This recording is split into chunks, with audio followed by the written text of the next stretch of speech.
Moi, je suis M. Ziadagou Daniel Nadje. Je suis enseignant le domaine privé depuis pratiquement 5 années et je suis enseignant d'histoire-géographie. Vous organisez le samedi 9 décembre 2023 le festival dénommé le Festival des Vainqueurs.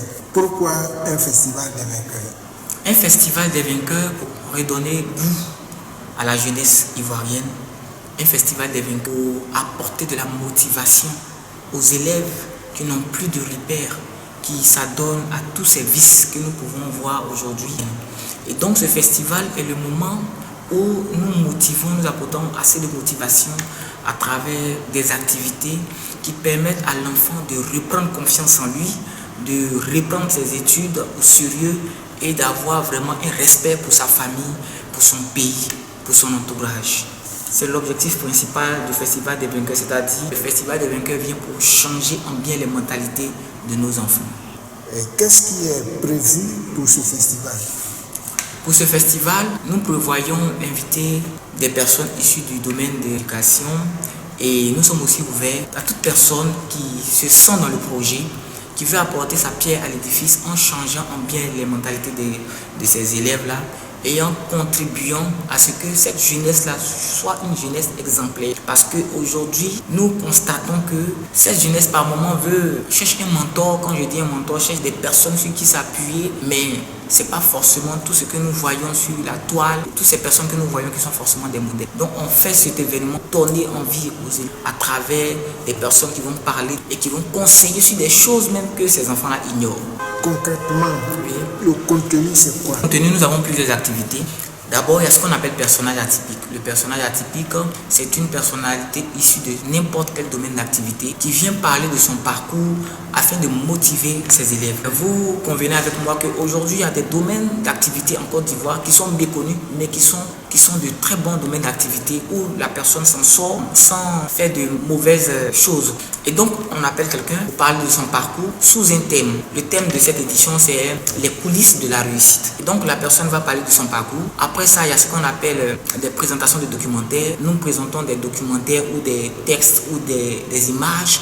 Mais l'objectif principal, c'est qu'à travers ce que nous présentons, il faille que l'enfant tire une leçon qui va lui permettre d'être meilleur dans ses études. Après, il y a des présentations en anglais que nous faisons. Il y a aussi des récompenses que nous essayons de faire.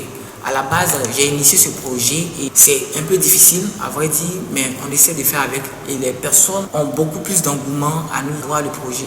Les enfants même aiment beaucoup ce festival. Vous êtes à la quelle édition? Nous sommes à la 3e édition, mais on peut dire encore que nous sommes à l'étape embryonnaire. Honnêtement, nous sommes à la 3e édition. Vous avez parlé de récompenses. Quel type de récompense? Si nous voulons faire encore plus, mais déjà ce que nous avons commencé à faire, c'est des trophées, des prix. D'abord, il y a un prix que j'ai dénommé l'élève charismatique. On vient avec moi que dans tous les établissements en Côte d'Ivoire, il y a des enfants qui sont des exemples, qui ont un bon parcours scolaire et qui influencent positivement leurs camarades. Et donc, ce genre d'enfants ont besoin de soutien. Donc, j'ai dédié un trophée à ce genre d'enfants dans les établissements pour permettre à leurs camarades de faire comme eux. Donc, ce prix-là, c'est le prix de l'élève charismatique. Et la 2e édition, il y a une petite d'un établissement Baoulien 3, une petite fille inscrite en classe de 6e qui avait remporté le prix de l'élève charismatique. Cette année encore, nous souhaitons encore l'appui de plusieurs personnes pour que nous puissions apporter d'autres prix. Il y a aussi le prix de l'excellence qui est revenu à une autre élève qui est dans un établissement aux 2 plateaux, André Les Oscars. Et la petite a eu un parcours plutôt, remarquable. Et ce parcours-là fait aussi d'elle un exemple dans son milieu. Donc nous avons donné ce prix à cette demoiselle, à cette jeune fille, pour l'encourager dans le travail. Nous voulons faire plus, mais on a besoin de plus de moyens. Et cette année, est-ce qu'il y a une innovation? Il y a une innovation parce qu'on a approché les parents pour qu'ils viennent voir l'événement. À la base, je faisais ça avec les élèves. Mais quand ça commençait à impacter certains élèves positivement, des parents m'ont appelé. Ils ne savaient pas de quoi il s'agissait, mais ils savaient que leurs enfants ont changé positivement de comportement. Initier cette fois-ci le fait d'insérer une plage pour les parents dans l'événement. Les parents seront présents pour donner aussi leur point de vue, qu'ensemble, eux et nous puissions aider nos enfants à avoir de bons résultats scolaires. Et comment se font les participations? Bon, à la base, demande de l'aide à tout le monde. Les enfants, par moment, quand ils veulent participer, viennent avec ce qu'ils ont. Voilà. Mais sinon, on a vraiment besoin d'aide. Il n'y a pas une participation trop fixe. Les fois antérieures, on venait et on avait des enfants de donner 2000 francs pour la participation. Mais cette fois-ci, l'objectif, ce n'est pas de faire dépenser les élèves. L'objectif ici, c'est de trouver des personnes adéquates, des personnes qui croient en cette Côte d'Ivoire d'avenir, où cette jeunesse peut avoir un parcours exceptionnel. Et c'est à ces personnes-là, je voudrais m'adresser pour leur dire que c'est une étape embryonnaire dans laquelle nous sommes. Donc, on a besoin de leur aide, de leur soutien, que ce projet-là soit vu sur le plan national, afin de booster les capacités de cette jeunesse. Quoi avez-vous besoin? De soutien, nous avons besoin d'un soutien financier, en ce sens que pour organiser l'événement, il faut que ça soit quelque chose de bien organisé, bien structuré pour vendre aussi l'image du pays à l'extérieur. En plus de cela, nous avons aussi besoin soit de bourses pour que les enfants à la longue puissent soit aller dans d'autres établissements.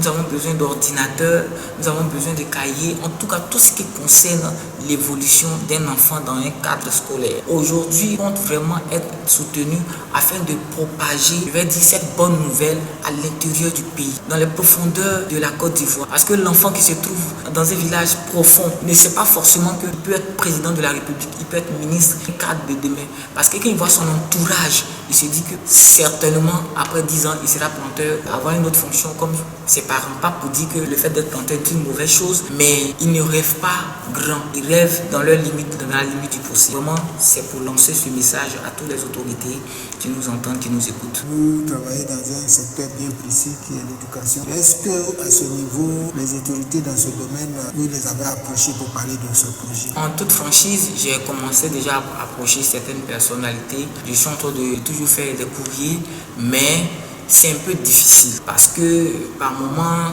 je n'ai pas le temps. Il faut se chercher en tant qu'un jeune aussi. Et par exemple, ce festival qui arrive là, j'avais prévu sur le plan national adresser des courriers à qui de droit, tout ça. Mais au dernier moment, je me suis retrouvé seul et cela a fait que j'ai pas pu à temps déposer le courrier. Mais déjà, j'ai invité plusieurs personnalités du domaine éducatif comme des inspecteurs, des directeurs d'école, des directeurs d'études, des enseignants, des parents d'élèves pour participer à cet événement. Mais par votre canal, j'invite vraiment tous ceux de près ou de loin qui puissent soutenir ce projet parce que nous avons vraiment besoin de cela. Aujourd'hui, pour ne pas vous couper, aujourd'hui, ça impacte, je peux vous assurer, cette jeunesse parce qu'il y a des enfants qui hier étaient des enfants, je vais dire, des délaissés parce qu'ils avaient de très mauvaises habitudes. Mais aujourd'hui, grâce à ce projet-là, ils viennent sur le droit chemin. Il y a certains qui ont changé catégoriquement et qui ont eu de très bons résultats scolaires. Donc ça a un impact vraiment positif déjà. Vous êtes précurseur d'un concept, l'école by Mr. Zia. Expliquez-nous ce concept. L'école by Mr. Zia, c'est une mouvance qui est en train de naître, le changement de mentalité, la vie positive, pensée positive. Certes, aujourd'hui, on a une expression qu'on aime dire, ivoirien, on est immature. Je n'aime pas ça parce que ça fait que par moment, on oublie certaines choses qui appartiennent à la dérive. Voilà, donc ici, le concept de l'école by Mr. Zia, c'est vainqueur un jour, vainqueur toujours. Nous avons une mentalité de vainqueur. Nous n'allons pas abandonner nos études. Et même si nous voulons laisser les études, c'est parce qu'on a déjà un avenir bien tracé à travers des choses que nous nous sommes assignés à respecter.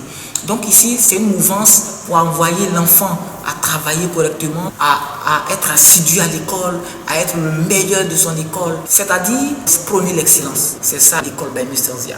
Et comment vous faites pour promouvoir ce concept? Déjà, à travers des éditions comme le Festival des vainqueurs, à travers des sensibilisations aux heures creuses par exemple, et des après-midi. Plus souvent, c'est les mercredis après-midi, je réunis des élèves. Je suis parfois accompagné par certains collègues. Nous réunissons les élèves et nous débattons sur des thèmes en montrant le pour et le contre de certaines situations même qui se passent dans le pays. Et quand nous finissons, on essaie de tirer une leçon avec eux. Parce que moi, aujourd'hui, je peux dire j'ai une chance. Grâce à le fait d'être jeune aussi comme eux, je comprends mieux certaines choses qu'ils vivent et je peux rentrer dans leur intimité, si je peux dire ça comme ça, voir ce qui va, ce qui ne va pas. Et beaucoup d'élèves m'expliquent leurs problèmes sans cacher. Et ça fait que je peux donner des conseils assez facilement. Dieu merci, on m'écoute et ça porte les fruits. Donc ce sont les activités que nous faisons petit à petit, que nous voulons vraiment étendre sur le plan national. Vous avez un message particulier à lancer? Vraiment le message que je lance aujourd'hui à cette nation qui est une nation qui a beaucoup à donner au monde entier. La Côte d'Ivoire est un pays d'excellence où coule le lait et le miel. D'abord, le premier message, je lance à notre dame de cœur et très dynamique, Mariatou One, qui œuvre nuit et jour pour l'éducation en Côte d'Ivoire. Je lui lance ce message pour lui dire, j'aimerais vraiment qu'elle contribue à ce que ce projet soit connu, à ce que ce projet prenne une ampleur afin de toucher les profondeurs de nos enfants. En ce qui concerne les différentes drogues, je veux dire à la jeunesse de Côte d'Ivoire, l'avenir c'est toi, l'avenir c'est aujourd'hui que nous la préparons. Et donc nous ne devons pas laisser les fourmis avoir notre patrimoine, parce qu'on ne laisse pas le patrimoine aux fourmis. C'est-à-dire, si tu as une forêt et que les fourmis sont dans la forêt, tu ne vas pas dire comme il y a des fourmis dans ma forêt, je vais laisser ma forêt. Tu dois te battre pour récupérer ton trésor. Bâtons, parents, amis, connaissances. Ne laissons pas cette jeunesse aller à la déroute. Et j'en profite par votre canal pour saluer le président de la République. Merci.